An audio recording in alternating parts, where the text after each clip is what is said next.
All right. Good morning, good afternoon, good evening, everyone. So, welcome back again, IBM Z Day, another technical session. So, in this session, we will speak about IBM DB2 Datagate, product and customer experiences. So, my name is Cüneyt Göksu from IBM as part of Datagate and IDAA product management and development team. And we have a guest, Alessandro from Banco do Brasil. Um, he is the technical expert about the Datagate and DB2 for ZOS as well. So he's going to speak about his part. And I will leave his introduction in a few minutes. So we have two parts in this presentation. So I will do a very short kickoff about what Datagate is, basics, and what is it used for. And then I will hand over to Alessandro, and he's going to speak about his experiences in Banco de Brasil. Okay, so let's get started. So first of all, in this event, we are speaking about AI and especially enterprise AI, okay? And we are also speaking about how IBM Z data, okay, specifically DB2, IMS, or VSAM data can be part of this enterprise AI solutions and the journey. So first of all, transactional data and transactional applications are mostly running on IBM Z platform. And if you look at from the data perspective, again, DB2, IMS, and VSAM are legacy transactional database servers running in the platform for several years, actually decades. And the transactional data means, okay, it is the definitive source of the truth. Okay, what it means, again, it's a single source, single truth, okay, and it provides the current state of the business.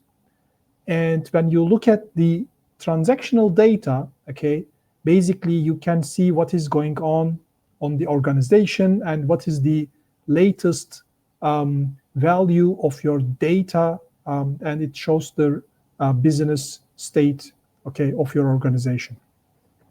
So from the AI perspective, again, data is required for the AI. But when we look at the market, when we look at the field, okay, there are companies like Meta and Google, okay, they are hyperscalers, they are cloud providers. They also provide AI capabilities, and they use data, okay, but they use social media data, they use the data from our, let's say, browsing history, okay. Basically, they use the digital footprint, okay, which we are producing. The missing piece in this puzzle, okay, is the transactional data, which is part of the IBM Z ecosystem. So if we look at this picture, this is the big picture, okay. On the left-hand side, this is IBM Z, okay, as a platform. There is DB2 for ZOS, there is IMS and VSAM, okay. And in the middle, on-prem platforms, maybe they are IBM databases or non-IBM databases, x86 or Linux OneBox, so there could be other on-prem platforms. And on the right-hand side, it is the public cloud. So the blue line refers to a direct access to the data sources, and the green line is the replication, okay? So basically, if we make a basic example here, if you are building an application on the cloud, for instance, okay, on the right-hand side, and if you need DB2Z data, okay, you can use the blue line and you can access DB2Z directly. Okay, basically you can use JDBC, ODBC, REST API, and direct access. Okay, and basically with that method, you don't need to replicate data. Okay, you access the source. There is no latency. Okay, and you just access the fresh data. Okay, and we can give other examples as well.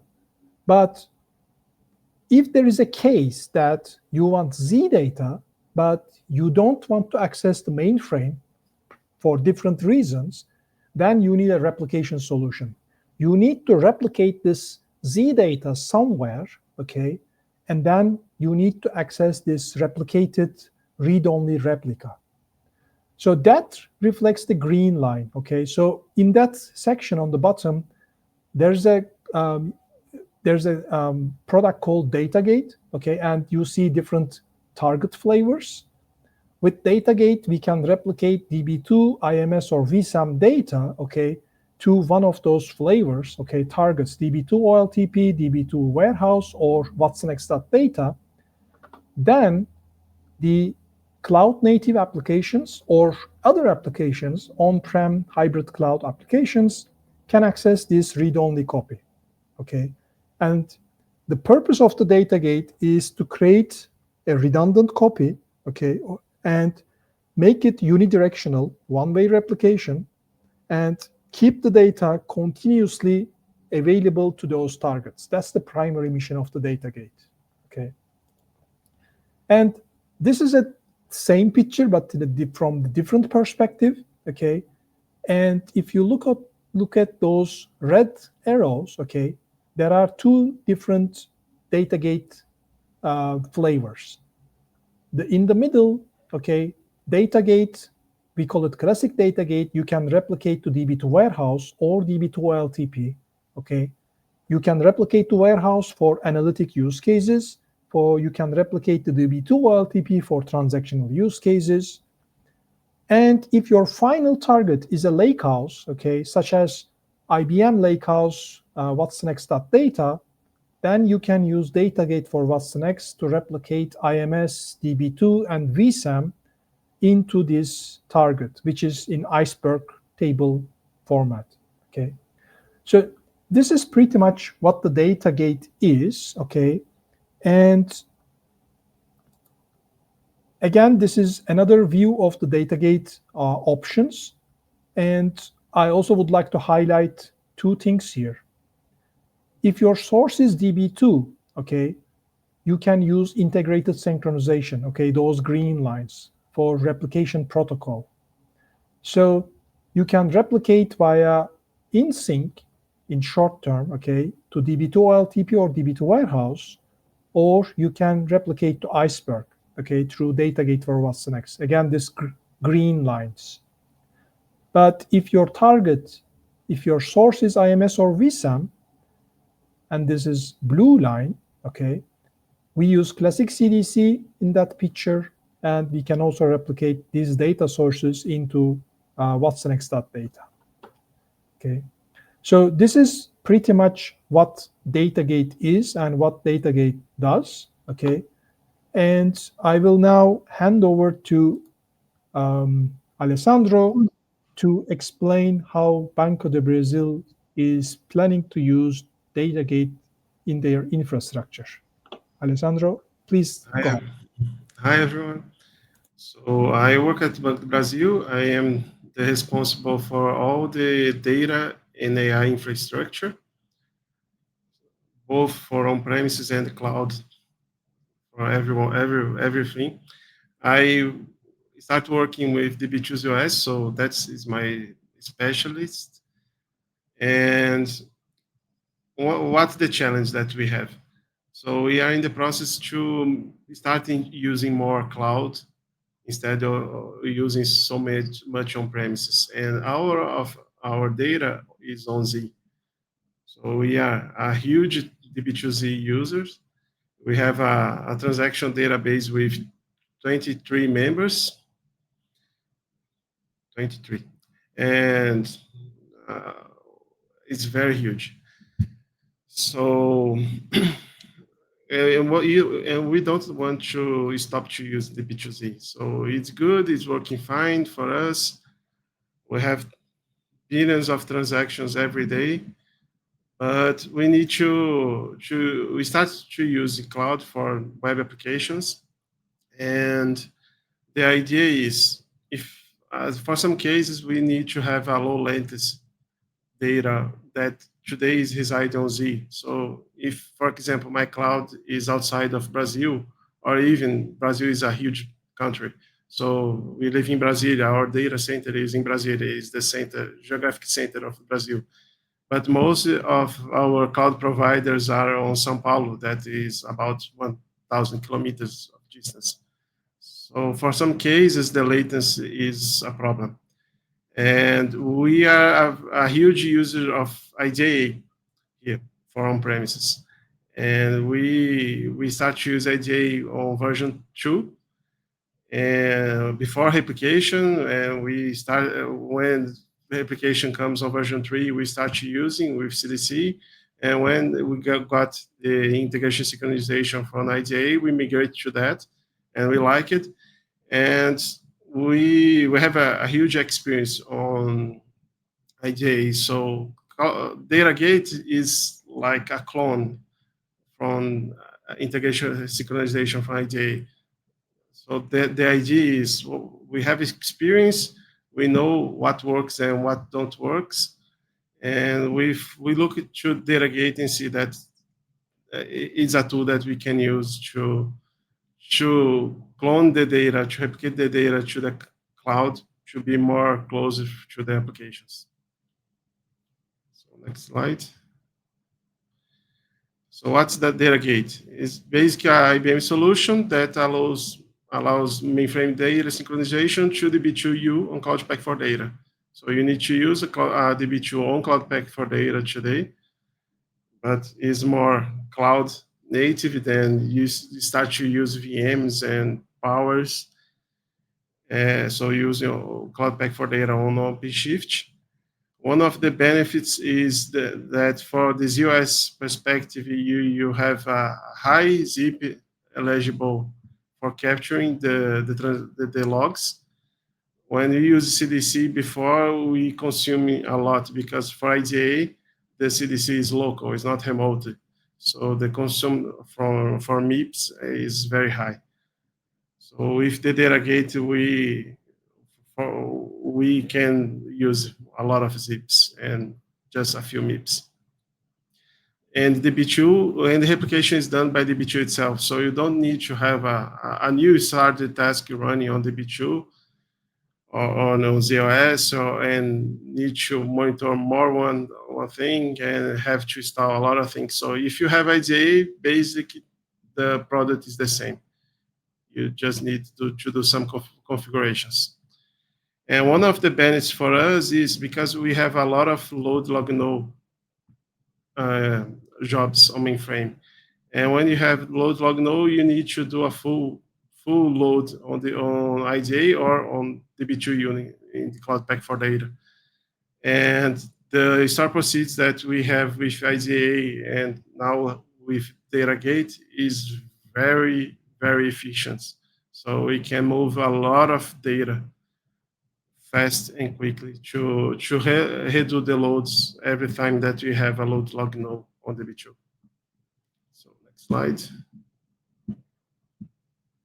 So the difference on Db2, we have a centralized data. That's good. For us, works fine.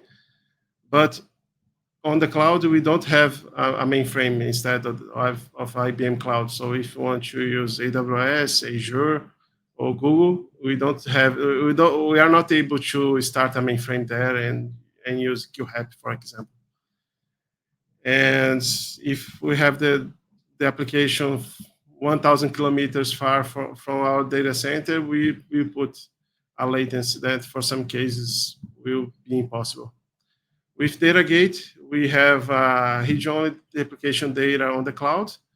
We can, for example, segregate the databases. So I can have one database on ZOS and create one DataGate for each application, for example. So we can control more granularly which application, which table will be in each Db2. One of the problems is for now is just with Db2 standalone. So if you want to have multiple copy, if you need to, for example, scale out the Db2, you need to create more replications because you have 2, 3, 4 Db2s one cloud pack for data, and one application for each one. And the benefit is the data is close to the application. Next slide. So DataGate is a service in Cloud Pack for Data, so you need to have Cloud Pack for Data. Db2, you start using Cloud Pack for Data, and you can have this both on-premises on OpenShift or on the cloud in OpenShift 2. And you can replicate the data from the ZOS to Db2. And you, in these situations, different from IDA, that on IDA you connect on Db2 and Db2 holds the query to IDA. In that situations, you can connect direct to the Db2 on Cloud Pack for Data and have your application write it without passing on Db2 ZOS. Next slide. So what's our idea? Because we want to have many instances of DataGate and we want to control everything, we go to a path to using GitOps for every installation. So both Cloud Pack for Data and Db2 and DataGate will all provisioned by GitOps. And we try to implement everything automatically. So what you can do with Git, we do with Git, with Ansible for provision the instance, and we use some integrations that we have on Ansible to access the mainframe to do some configuration that you need to do. Next slide. We use all these technologies, so Git, GitLab, Argo, CD for synchronization, Ansible, shell scripts for some crazy stuff that everything we need to do, Docker, Rex, and JCL. So some stuff on mainframe, some stuff on x86. So next slide. So this is just an example of our flow to create everything. So we create entries for Db2 and node ports on Git.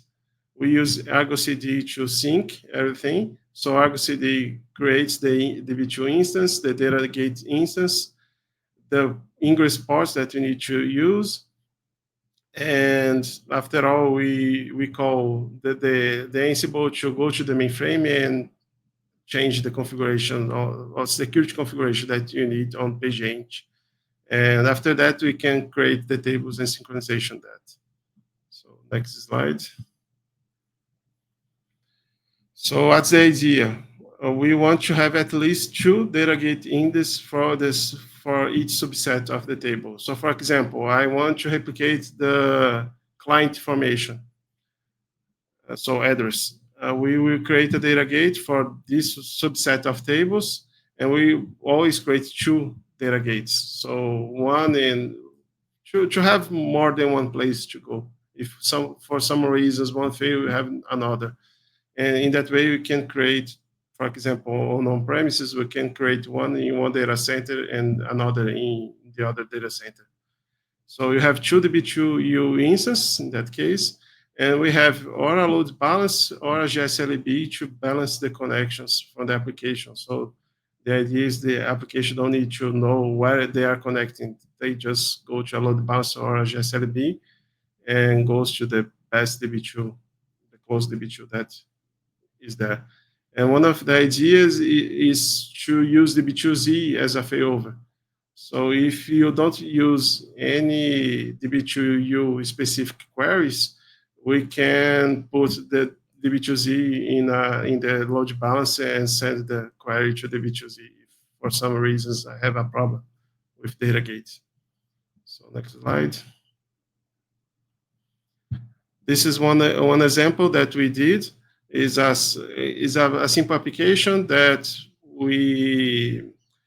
is more like, for example, a menu selector that each client will receive when they log on our app. So, for example, if you are developing, you get some options that a client will not. So, if you have a credit card, you receive a some items from a credit card. If you're not receiving. So it's just a metadata information that the app can use to mount the menus for each client. So today this runs on ZOS, and we replicating this with Datagate, and we are able to move this part of our app to Azure and have the same information here and there. If you need to update it, you go to the source on ZOS. But for reads, that is 9999%, they can access the data there without need to going back to our data center. So next slide. Uh, this is how we try to mount. So we have the ZOS, and for each data gate we address a single different port, because we use the same name for from OpenShift. So for each data gate we create a new port, and we need to change page engine to reflect that.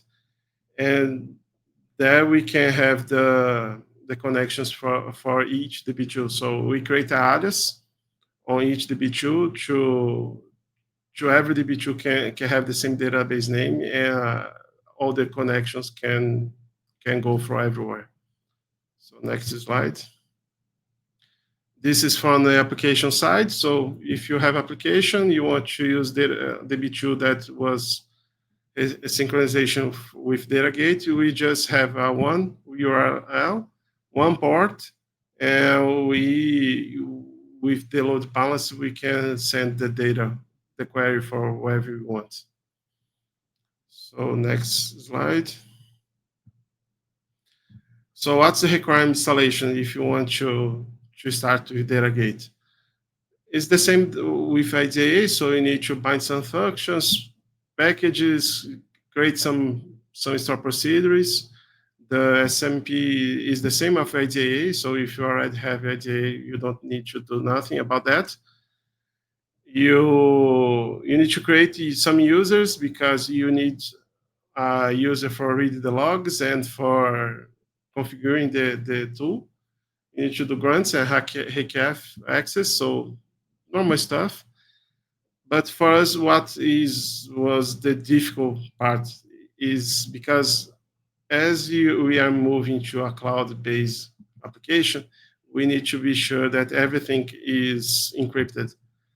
And before with IDA, we have an isolated network that don't has any access. So we are not, we can use without some encryption. So, but with Datagate, you need to use encryption, and we use the same encryption from Datagate as our applications use. So we need to sign the certification that Datagate use with our internal PKI.